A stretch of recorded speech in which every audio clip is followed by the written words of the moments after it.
Dhabihu ya kwanza iliyo bora ni wewe mwenyewe utoe mwili wako kwa Mungu. Amen. Kitabu cha Warumi 12 mstari wa kwanza.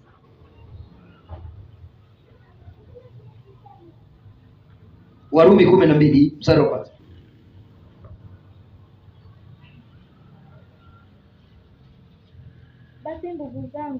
Basi ndugu zangu, na wasihi kwa huruma zake Mungu, itoeni miili yenu iwe dhabihu.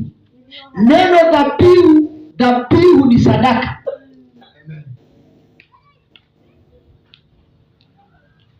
Maana yake ni kutoa mwili wako uwe sadaka iliyo hai.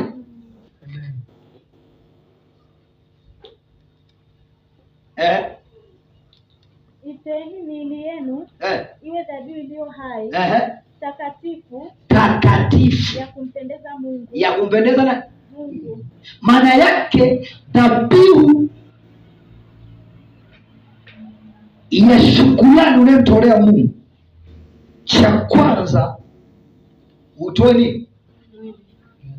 Utoe mwili wako. Amen. Uwe sadaka. Amen. Mbele za nani?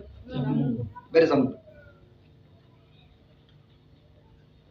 Sasa kuna watu wanaelewa nilivyotoa bahasha, kuna watu wengine walielewa sivyo. Kutoa mwili wako kama sadaka, Mungu anasema ni dhabihu iliyo bora kuliko. Ndio ibada yenu yenye maana. Ndio ibada yenu. Ndio ibada yenu yenye maana. Ni sahihi kweli?